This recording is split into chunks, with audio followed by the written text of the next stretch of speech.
अस्सलामुअलैकुम my YouTube family, कैसे हैं आप सब लोग। आप सब लोगों को वेलकम टू किचन एक्सप्लोरर। और आज हम बनाने जा रहे हैं कच्चे आम का मुरब्बा या कैरी का मुरब्बा कह लें। तो उसके लिए इंग्रेडिएंट्स बहुत ही सिंपल से हैं। सबसे पहले मैंने ले लिया है 1 kg। ये हमने इस तरह का मैंगो, मैं इस तरह का लेती हूँ। ये कच्चे आम जो होते हैं, लेकिन थोड़ा सा ये लंबे साइज़ वाला होता है तो येलो शेड के ऊपर होता है। ये थोड़ा सा स्वीट भी होता है तो बहुत खट्टापन नहीं फील होता। वंस आप इस तरह की कैरी जो डबल शेडेड हो, ये लंबी वाली इस तरह की मिलती है, इससे ट्राई कीजिएगा तो आपको बहुत अच्छा टेस्ट मिलेगा। इसे मैंने अच्छे से पहले वॉश कर लिया था। अब हम इसे पीलर की हेल्प से पील कर लेंगे। और पील करने के बाद अच्छा देखें, पीलर से काफ़ी ज़्यादा पार्ट इसका वो हो रहा है। देखें, मैं तो नॉर्मली इसी तरीके से करती हूँ। तो अच्छे से पील कर लिया था मैंने, मैं आपको बता देती हूँ। फिर मैंने क्या किया था, सेंटर कट किया था। मैं पील पूरा बाद में कर लूँगी। सीड निकाल कर इसके मैंने पीसेस कर लिए थे, इस तरह के पीसेस कर लिए। आपको जैसे थोड़े बड़े भी रखने हैं और थोड़े मोटे रखने हैं तो आप रख सकते हैं। मैंने मतलब एक इसके जो है वो 4 पार्ट में इसको कट किया है। बाकी हमें चाहिए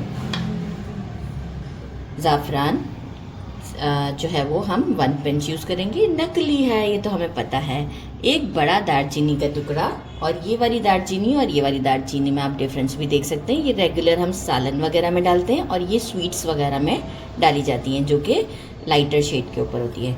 4 इलायची, हमने इसे थोड़ा सा बस पंच किया है ताकि इसके मुँह खुल जाएँ। 4 कप हमने लिया है शुगर। तो अब हम चलते हैं स्टोव की तरफ। मैंने अप्रॉक्स 1 लीटर या 1.5 लीटर के करीब आप पानी ले लें। बस उसमें इन सारी हम कैरियों को इसमें डाल देते हैं। Flame is on medium. ये सारी हम इसमें, ये देखें, हमेशा की तरह मेरा एक ये जो है वो काम रह ही जाता है।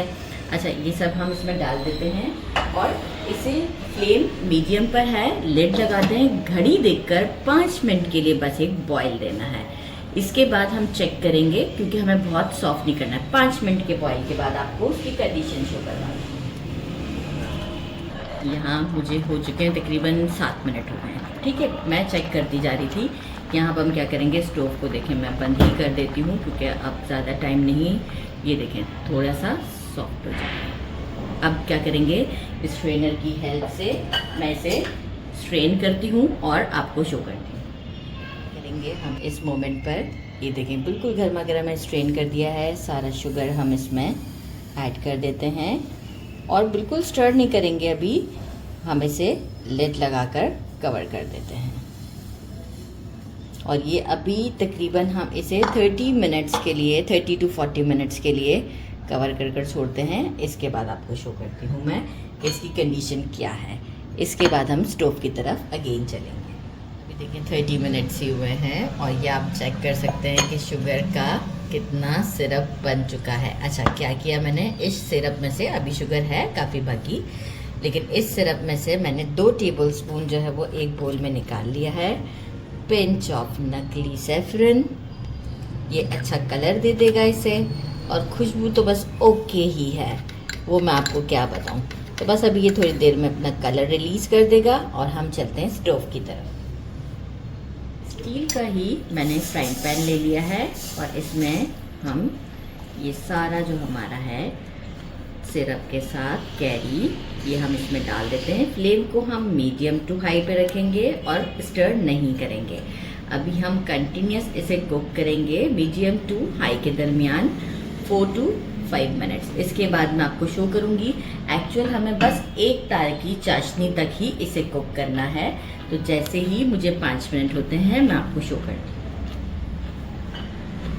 देखिए पूरे 5 मिनट तक मैंने टच नहीं किया और अब आप देखेंगे अभी इसका शीरा अच्छा खासा है।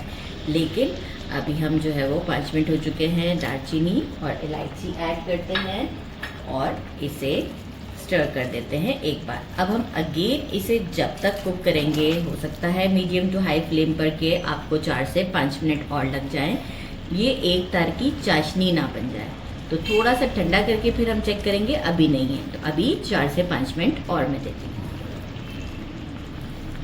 अच्छा देखिए 5 मिनट और हो गए। मैंने पहले थोड़ा सा स्पैचुला पर इसलिए अभी लगा लिया ताकि थोड़ा ठंडा हो तो मैं आपको दिखा सकूँ कि यहाँ जो है वो एक तार की चाशनी हमारी बिल्कुल रेडी है।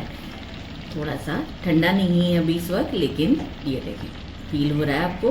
बस ये परफेक्ट टाइम है कि यहाँ हमें इसको स्टॉप कर देना है स्टोव को। तो बस स्पैचुला को थोड़ा सा पहले हमें बाहर निकाल के बस कुछ सेकंड के लिए ठंडा करना है, राइट। यहाँ मैं स्टोव को बंद करती हूँ और इसे लेड लगाकर काउंटर पर रखती हूँ और तकरीबन जो है वो मैं इसे अच्छे से कंप्लीट ठंडा करती हूँ, चाहे आधा घंटा लगे या 1 घंटा। इसके बाद आपको इसका परफेक्ट रिजल्ट शो करूँगी, लेकिन उससे पहले ये जो सैफरन था ये बस हम इसी वक्त ऐड करेंगे। नकली है, कुछ भी नहीं आया शेड, हमारा अल्हम्दुलिल्लाह केरी का ही शेड बड़ा अच्छा है। तो बस ठीक है, अब हम इसे कवर करके रखते हैं 1 घंटे के। कंप्लीट मैंने इसे ठंडा कर दिया है और ये आप इसकी लुक चेक करें। मैंने कहा था ना कि ये बस एक तार की चाशनी, और ये देखें क्या लुक है। तो बस ये इस तरीके का हमारा पूरा अच्छे से रेडी हो चुका है, बिल्कुल अच्छे से ठंडा हो गया है।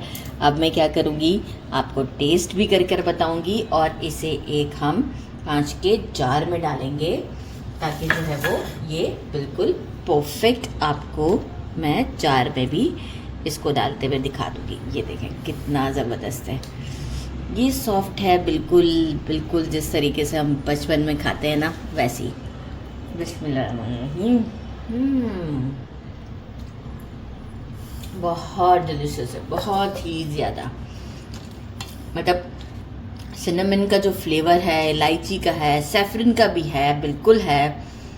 इसे मैं डाल देती हूँ जार में केयरफुली, और इस जार को हम आराम से जो है वो फ्रिज में भी रख सकते हैं और आप इसे बाहर भी रख सकते हैं, कोई प्रॉब्लम नहीं होगी। लेकिन जार अच्छे से क्लीन होना चाहिए और जो है वो कांच का जार है तो सबसे बेस्ट रहेगा।